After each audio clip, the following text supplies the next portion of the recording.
Coming up on this week's show, we head to Australia to talk with Jacqui Greig about the online romance magazine Blush.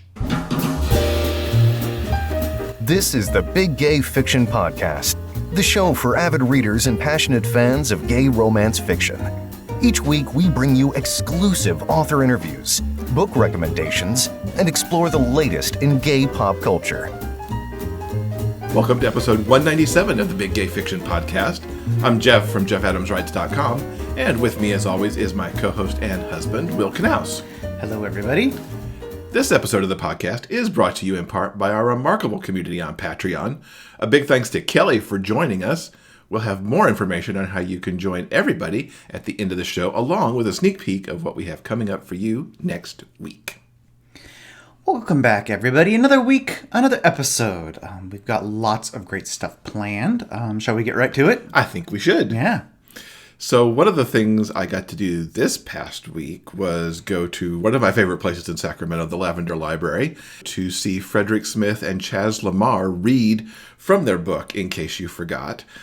Now, in case you forgot, I reviewed that last week at episode 196 and absolutely loved it. It was great to see Frederick and Chaz read from their work and do some Q&A. The audience had some really great questions for them, and I will admit I stole some of them for the interview I did with them for the show after their event.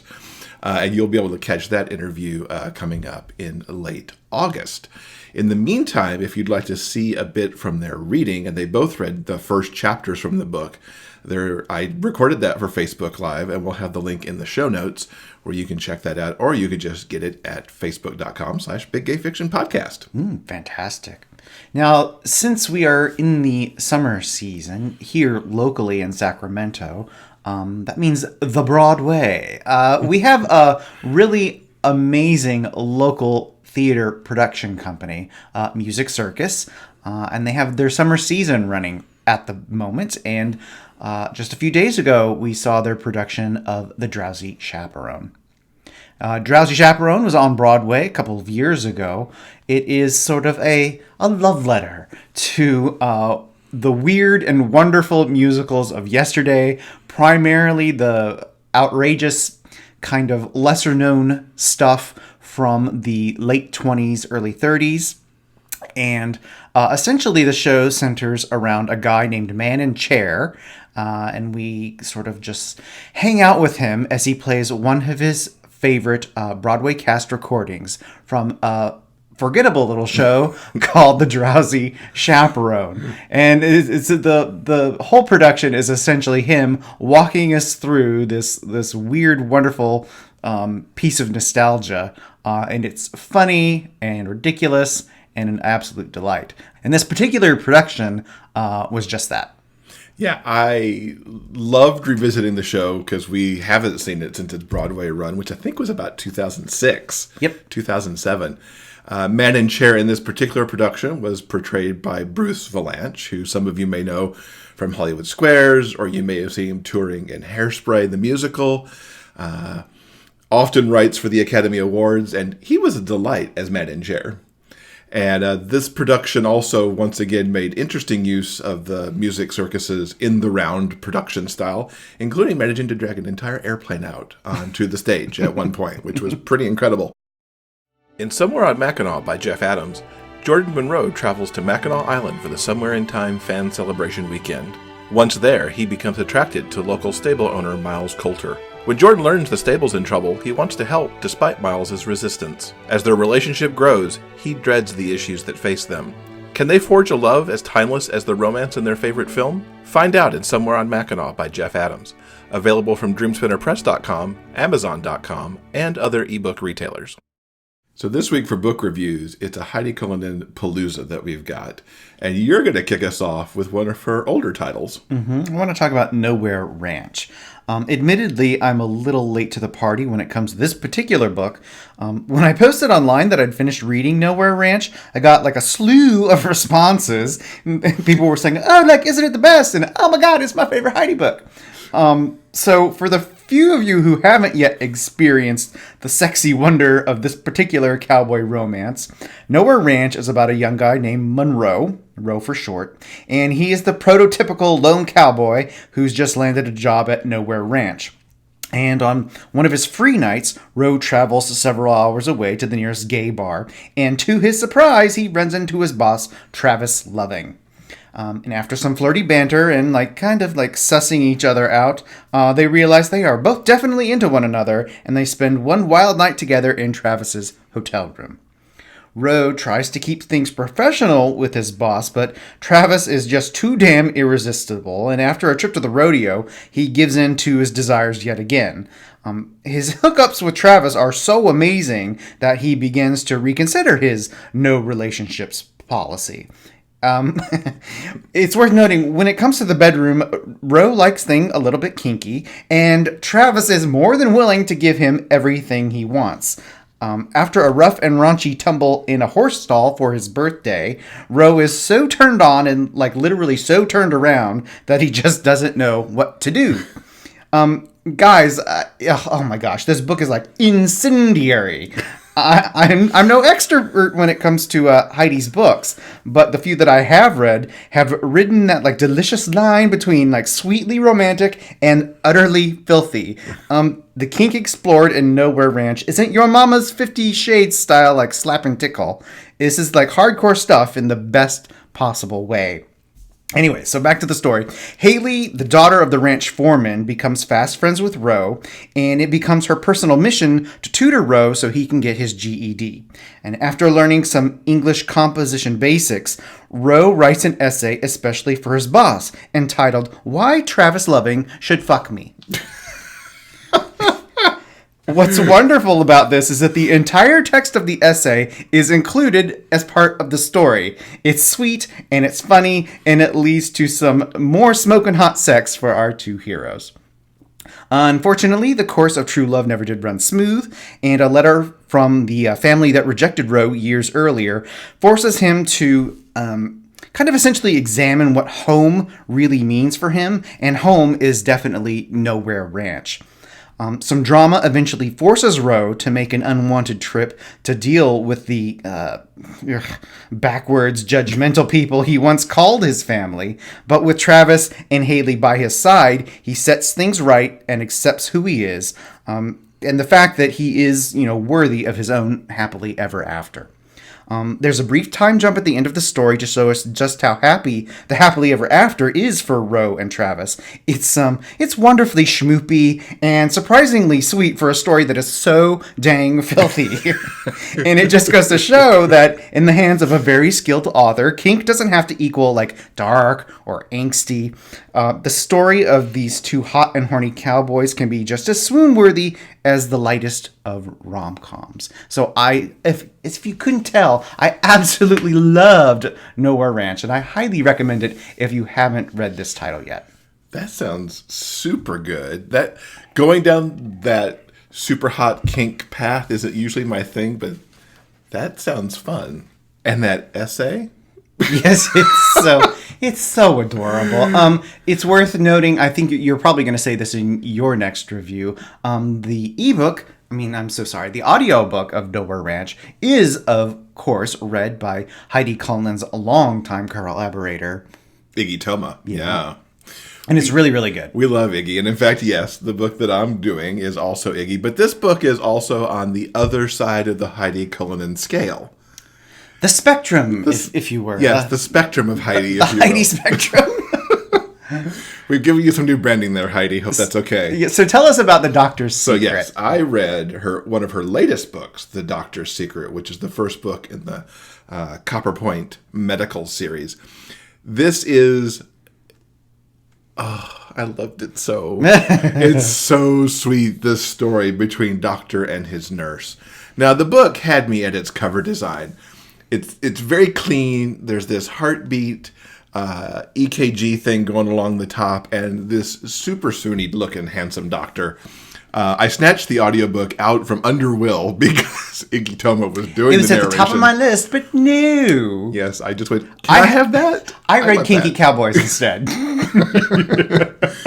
And as with my other experiences with Heidi and Iggy, this one was just above and beyond. Now, the doctor's secret brings Dr. Hong-Wei Wu, or Jack as he tells the staff to call him, to Copper Point, Wisconsin. Hong-Wei's left behind a high-powered residency along with his family in Texas to relocate to this tiny town that needs a surgeon. He also hopes to lead a quiet life here. Now that's derailed almost as soon as he steps off the plane because he meets Simon Lane, the hospital's surgical nurse and the person who was dispatched to pick him up. Simon also wasn't quite ready for the attraction. He's in Copper Point working alongside his two best friends who all wanted to come back and give back to their hometown. And it's a place that's so small, Simon was actually never sure that he'd find a man for him. Now, Hong-Wei is torn from the beginning because he's come to Copper Point, like I said, to get away from some complications. He wants to just calm down and have a quiet life, but he can't deny this immediate attraction to Simon. Hong-Wei puts himself under tremendous pressure all the time to do the right thing, even if it means saying yes to things he doesn't want or that really don't align with the life that he wants to lead. Now, as Simon learns more about Hong-Wei from his love of classical music, as well as a certain distaste for pop music, his love of Taiwanese food, and even the meticulous way he wants his operating room set up, all of it makes him fall for this man even more. Now, Simon is a pretty incredible guy from the get-go, too. Instead of using Jack, Simon wants to use Hong-Wei's given name, even though it takes him time to pronounce it correctly. It's super adorable, too, how Simon can't believe Hong-Wei might actually be flirting with him. And that kind of goes both ways. Their interactions at the hospital are super cute, and let me say, Heidi Wright's fluster, nobody does it as good as she does, because when these two get like, oh my God, oh my God, oh my God, it just is like, it's rom-com-y in a little bit of a way. Mm-hmm. Now, their potential relationship comes at a great risk. Copper Point is a small town with small town drama and shenanigans. There's a little vibe of like northern exposure with this, with the doctor coming into that Alaskan town. St. Anne's Hospital has a stranglehold on its employees with a hospital board that attempts to rule with an iron fist. And this includes a no dating policy. And as they grow closer together, Hong-Wei is having none of that, insisting that he'll protect Simon. And Simon's friends, Owen and Nick, who are also doctors at the hospital, help the two get together in secret. But as you can imagine, neither of these men want to live in secret, and the more they fall for each other, the more difficult it is to keep that secret. Now, beyond Simon catching Hong-Wei's attention, Hong-Wei also starts to fall for the entire town of Copper Point. From the owners of his favorite restaurant, to his co-workers, to even the local orchestra that finds out he's got certain musical talents. It's far more than he ever planned for, and he's not quite sure how to manage all the feelings of peace and happiness that he has in this town, not to mention Simon himself. When a medical emergency forces Hong-Wei to reveal more of himself than he'd ever planned, the major power struggle begins around the dating policy and the future of St. Anne's Hospital. Heidi does such a tremendous job about making us care not only for our lovers, but for everything that's at stake in this town. There's so much to love in this book between Simon and Hong-Wei, their amazing band of friends that they get to know, the citizens of Copper Point, and really the growth that both of these characters have. Hong-Wei has so much baggage and so much that he's piled on himself that in some cases is pressure that didn't even really exist anywhere else besides just in his head. And for Simon, too, he's balancing feeling stuck in this town, but also really wanting to stay in this town. It's an interesting dynamic that goes on there. And of course, Heidi bands all this together in a beautiful way. And I have to say that the grand gesture at the end of this book, it just blew my mind and made me swoon oh so hard. Kudos, of course, to Iggy Toma for the brilliant performance, infusing everyone with strong emotions and rich personalities. And particularly the tender moments between Simon and Hong-Wei are just perfection. I'm looking so forward to reading Owen's and Nick's books in the series. Owen's is already out, and I'm going to be hanging tight for the audio on that. And Nick's book releases in August. Fantastic. So if you're interested in learning more about Nowhere Ranch or The Doctor's Secret, all you have to do is go to the show notes page at biggayfictionpodcast.com for episode 197. Did you know that podcasts love to get reviews too? Taking a moment to leave a review about the Big Gay Fiction podcast helps us with the show's visibility online. Please take a moment to visit iTunes and leave a review. Your comments help other readers of gay romance discover this show. Thanks for helping us spread the word about the Big Gay Fiction podcast. So, taking a little bit different turn with our interview this week, rather than speaking with an author, we are going to be talking to the editor of the online magazine Blush. This is an amazing magazine that is now celebrating its 6-month anniversary. It was founded by an Australian by the name of Jacqui Greig, and she's really assembled an amazing magazine that not only talks about books, but about tropes themselves and gets a little bit inside the romance industry. So we wanted to talk to her a little bit about this great magazine. Thanks for coming to the podcast, Jacqui. It is so great to have you here. My absolute pleasure. So Will and I have loved Blush since the first issue came out. And I love one of the things on the website that talks about you, where it says, I may or may not have started this publication in order to fangirl my favorite authors without getting slapped with a restraining order. Pretty much. That sounds so awesome. It's like a mission statement. But it's so true. I used to finish reading a book and then I loved it so much that I wanted to be best friends with the author. I wanted to know everything about them. I just, wanted to delve into their heads, I guess. And that's kind of what Blush lets me do. Without getting hit with a restraining order. We feel the same way about the podcast. It's so great to just dive in with these folks. Yeah, absolutely. Tell us a little bit for our listeners who may not have discovered Blush yet. What is the magazine kind of all about? Besides, obviously, of course, romance books. So essentially, it's an online magazine for romance readers. So I just wanted something that was specific for people who read romance. And there's already so many amazing blogs and podcasts that I just thought a magazine would be a fun way of getting that information across. So it's kind of interviewing authors, looking at the different books that are coming out at the moment, the different trends in the industry. It's just, I'm calling it an online digital platform. So there's even things like I imagine what a particular heroine in a book would wear, and I do base a fashion page on that. So it's just kind of interpreting the romance genre in different ways. And it really is, because you go so much, I guess I'll say, further than a book review blog or like what we do on the podcast, because you do have, as you mentioned, the fashion thing, or I believe in June it was the book crush with Jamie Fraser, which... Oh, yeah. I think everybody can have that crush, right? I know, right? and there are elements of reviews that work their way in, but then you do some dives on the industry too, or talking about tropes and such. Yeah. I think that's probably my background in journalism as well. I used to work on magazines in Sydney. I worked on a travel magazine and on a hair magazine, of all things. And then I started my own magazine, a women's lifestyle magazine, which was print, which is obviously, that was more than 10 years ago now. So the industry has evolved so much since then, and it's so much easier to do a digital magazine than it is to do a print magazine. So I just thought I'd give it a go. How do you decide what goes into each issue? Because there's so many things to pick from. I know, there's so many things to pick from, and it's actually been it's getting easier every month because the magazine's getting more widely known, and people are actually messaging me, emailing me, they're giving me content ideas, which is fantastic, but it's just whatever I like. I don't know.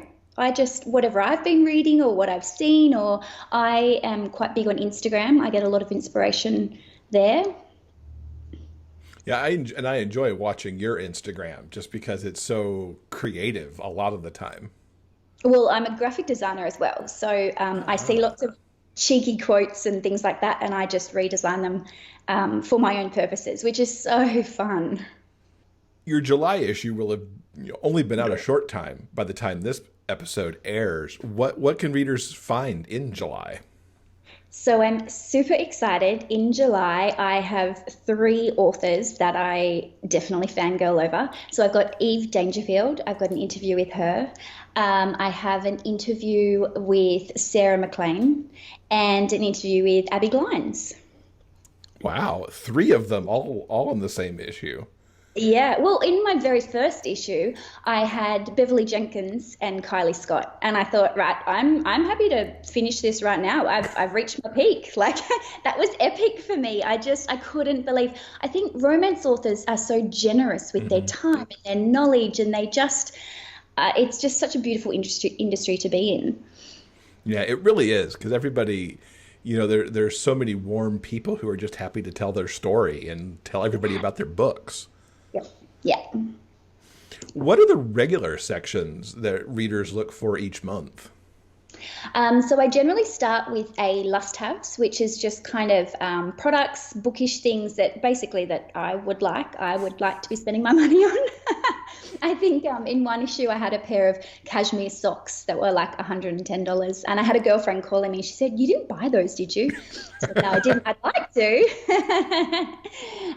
So yeah, we do must-haves. We do an IG profile, so I pick an Instagram account that's really inspiring me. I've got gorgeous images and profile them. We've got our author interviews. I generally have a couple of features. So, for example, in the current issue, we did one on the rise of rural romance. They call it Ruro. So it's basically Australian authors writing romance set in rural settings on farms, which is really lovely. I live in a small country town myself, so I can really identify with that. We do the fashion pages. We do a book crush every issue. So that's just a hero that we've got a bit of a crush on at the time. And it's really fun to contact the author and find out what they had in mind when they were writing that character. And so I get them to share their Pinterest pages with inspiration that they drew when writing, which I love. And we do... Oh, there's a bookshelf at the back which features a lot of books, and it's a really great showcase for indie authors, I think. So yeah, that's kind of it. Well, and you said that's kind of it, but that's a lot. I mean, there's a lot of stuff that goes into these issues. What is it? What kind of like overall timing and process that goes into creating a single issue? Well, having done in my previous life the print lifestyle magazine, that was it was a whole circus. So I had staff and we had an office, and because I was spending $40,000 an issue just to print it, so it was big, right? So this is because it's digital, it's online. My overheads are tiny. It's literally me sitting at my kitchen table, and I don't have it here, but I literally designed up on an A3 bit of paper 4 weeks and split it into the days and split the jobs across it, and I laminated it so that I can write over the top of it every issue. And it's actually not too involved. I think because I know what I'm doing, and I love what I'm doing. And I think as a working mother, I just have to get shit done. Like right. I just, like I've got, windows in between kids being at school or ballet lessons or, all of that kind of jazz. And so, I just have to be really, really productive with my time and bang it out. And I think the online magazine, in a lot of ways, gives you a much broader design to work with than if you were locked into any kind of website format. Yeah, I think it's fun because you can flip through the pages. It feels interactive, and you can, I can put GIFs onto the pages. So there's movement, there's different animations that you can use. And it's just, readers like the tactile experience of a physical magazine. And because I can't do that, I think a digital magazine, it is still something different from a blog post. And not to say that, there's some fantastic blogs out there, but it's just a different format. Yeah, it's a different medium. And it's going to be interesting, I think, to see if other people kind of move in that direction. As I think we're also used to seeing blogs, that this is another similar but different way to go. Yeah, it's just a bit fun, a little bit different. Now, July is also kind of a milestone for you because it's 6 months old for the magazine. It's issue number 6. 6 months. What's been your favorite thing to write about so far in those 6 months? I think the interview with Beverly Jenkins, that was kind of amazing. She is just, I mean, she's an icon in the industry, and she's so generous, and I couldn't believe that she was giving me the time of the day, especially because I hadn't published a magazine by that stage. I literally had nothing to show her. She just kind of said, yeah, sure. So that was really incredible. And I mean, I do freelance digital marketing, which I've just stopped, and I'm focusing all my energy on Blush because I really want to give it a go. I felt like I was building other people's dreams, helping them build their dreams, and I wasn't really putting any time into my own. So yeah, I'm kind of all in with this. I've got skin in the game now. That's awesome. That's a good feeling. Yeah, it really is. And I do need to say my husband is super supportive, and I'm very lucky. But yeah, like this is my gig now. What surprised you over the 6 months? I don't know if it was surprise. It was probably just reinforced how wide and how deep this romance genre is, and how amazing it is. I mean, if Alexa Riley can beat Michelle Obama in the rankings on Amazon, like that's huge. Mm-hmm. And you're right too about the romance genre being so big. And I have found so far that you try to cover seemingly all of it. You've got all kinds of romance, including LGBTQ romance. Well, that's a big sector, and it's valid, and it's, I know that especially in the States, you've been having a lot of diversity talk at the moment. Mm-hmm. And so you should. Blush is a vehicle for the romance industry, and I want it to encompass all aspects of that. And we talked a little bit about, before we started recording, that it was Blush that first put Red, White, and Royal Blue even on our radar as being, the thing we needed to watch out for in the spring. Well, I'm sure if you hadn't seen it with me, you would have seen it very soon, because it has been so well received, and validly so. Like, she's amazing. Casey's she's going places. Yeah, absolutely, for sure. What got you into romance? My parents owned a newsagent when I was younger, and romance novels were distributed by magazine companies, which meant that if they didn't sell, it was cheaper to rip the cover off and throw it out than it was to send it back to the company. So I used to scavenge through the back bin, and I fell into it. I read to my heart's content. The only problem was that because it didn't have a cover, and so, I mean, I knew the title, but without the image on the cover and the title, I can't remember any of them. And probably I was reading so many of them, I was just kind of consuming them. But yeah, so that's how I got into it, scavenging through a bin. That is awesome. What a great way to get books as a kid. I know, right? I mean, it's so demoralizing and awful for an author to think about. That's how some of your books may end up. Like, I don't know if that's still the practice. I would hope not. But that's back when I was 12, 13. That's how we did it. But yet, on the other hand, I mean, how terrific that it must be. Yes, they didn't get paid for it, but they inspired somebody to go on and create something like this later in life. Well, that's true. That's a really nice way of looking at it. Oh, thank you. You can't remember some of the titles and authors, obviously, but do you remember like what tropes and what sort of elements of the story like fueled your interest in the genre? I read a lot of the historical, which I loved.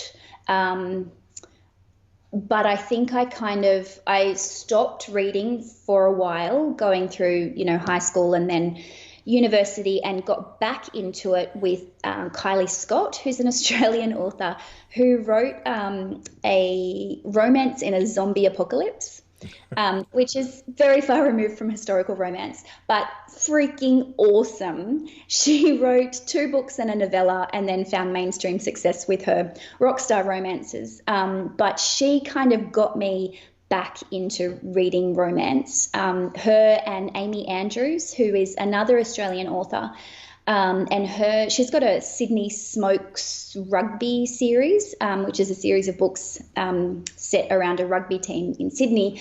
And she has dialogue down pat. Like, she is so dynamic with her writing that she's really, really incredible. So I think those 2 got the ball rolling to get me back into it. And now I don't really have a favorite trope, a favorite genre. Like, I will literally read anything. You put it in front of me, I will read it.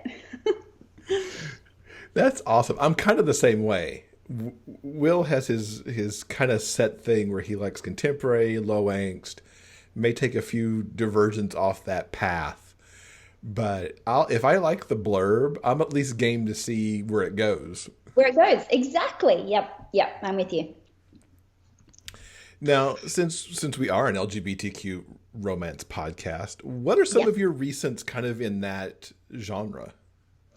So what I've really loved is that some of my favorite authors are diversifying, I guess. They're going into that queer space. So Kate Canterbury, she wrote the Walsh series, which I devoured, I loved. And then as an offshoot, there's a lobster fisherman who marries Erin and Nick in book 6, and so the lobster fisherman, he gets his own book and he falls in love with a tech tycoon, and honestly, it was one of the hottest romances I've ever read. Like, she nailed it. And that was her first male book. And I just went, oh, wow, you've done such a good job. Also, Tessa Bailey, she wrote a male, what's it called? I did write it down. It's not Mouth to Mouth. It's the second one. Heatstroke. She wrote Heatstroke, which is just really sweet. And the relationship between the 2 men, it was so believable, and so she's really good at characterization. She's fantastic. But my absolute favorite at the moment is Sierra Simone, who wrote the Camelot series. So it starts with American Queen, goes to American Prince, and I actually haven't read the 3rd one because I got a spoiler, and I don't have the emotional fortitude at the moment to read it. I understand how that goes. But she just writes. So it's male, female, male. But the 2 guys, they've been in love for so long before Greer, the woman, actually comes into it, and just the depth of their love for each other. And it's kind of filthy, her writing, but awesome. And just, it's emotional, and it's just, she's fantastic. Since you look at romance really from around the world for Blush, but you've seen, because you're in Australia and have read so many Australian authors, do you see kind of a difference of what romance is around the world and what gets written into the books from the native authors? I think that a lot of Australian authors are actually setting their books in the US. I don't know if that's a marketing thing or if that's just what they read and that's what they want to write. But so there's that. But then there's a whole crop of Australian authors who are writing rural romance, which is set on an Australian farm as opposed to an American ranch. So, there are differences in words, I guess. I don't know. Apart from that, though, I kind of think everyone's just writing their own happily ever after, and it's and in different ways, using different tropes, different locations. So I do wish that there were more Indigenous Australians writing romance novels. I think that would be amazing. There are some amazing Indigenous authors, just not so many writing romance. Mm-hmm. So that would be really incredible to see. I actually am writing as well. I'm sure everyone who reads is trying to write as well. So I've just published my second book, but I would like to co-author a book with, so I grew up in a small country town with a high Indigenous Aboriginal population. So I went to school with all of these Aboriginal girls, and I need to make contact with them and see if one of them will sit down with me and co-write a book, a romance from their point of view. I think that would be amazing, because I think I don't think that I would have the guts, I guess, to write from that point of view. Even if I had a sensitivity reader come in and read it afterwards, I really do think that their issues and their worldviews and, you know, there are differences, and you've got to do justice to that. Mm-hmm. So what do you write? Tell us a little bit about Jacqui Greig books. Well, they're my full name is Jacqueline and my middle name is Hayley, so they're written under Jacqueline. And the second, which literally I published yesterday, it's Getting Under Her Skin, and it's set in Sydney. So they're contemporary romances that are a little bit sexy. I don't think I really want my mum reading them, but yeah. That's awesome. Any chance of a male in your future? Yeah, I think so. But I think that, again, I would want to team up with a gay male to help me do that. Like, I don't want to presume that I would know their life experiences. So I think that would be super fun. I hope you get to do that. We'd have to have you back on the show to talk about that when it comes out. Absolutely. What can you tease us about upcoming issues for the rest of this year? Oh, the rest of this year. So I'm actually heading to the Australian Romance Writers Association. Their annual conference is in Melbourne. And I have lined up some authors that I'm going to do video interviews with as bonus content for my readers. So we're just finalising the details of that. But I do think that video, which can be embedded into the magazine. So in the magazine, we also do really fun YouTube clips and things as well, it's the digital magazine format allows for that, which I think is really fun. Mm-hmm. So I think that video will start to become a little bit more of a thing with the magazine, as much as I don't really want to see myself on video. I think that it would be really fun to authors who are normally, you know, behind the pen, behind the computer, and you don't see their faces or hear them. I think that would be a really fun thing to do. I'm very much looking forward to that, because I do, as you mentioned, it's great seeing how the video gets in there too to really make this interactive magazine. What's the best way for people to keep up with Blush online, and how do they get the subscription? Tell us all about that. So at the moment, to be able to read the magazine, you have to head to the website, which is blushmagazine.com.au, and sign up with your email address. So it's free, and then the magazine gets emailed to you. Well, a link to the magazine gets sent to you so that you can view the magazine. And then previous issues, they are available on the website, so you can click through there. But probably I'm most prolific on Instagram. That's kind of where that's my jam. That's what I like doing. So, you know, for cheeky quotes and books that are coming up, or, you know, the behind the scenes of what I'm doing here, that's Instagram's where it's at. Very cool. And can readers of the magazine get in touch and suggest ideas? Absolutely. I love it. The interaction is one of the best things that I love about what I'm doing. So I get DMs on Facebook and Instagram, and my email is hello.blushmagazine@gmail.com. And what would you say to anybody who is like, gosh, I really like that. Maybe I should start my own? Yeah.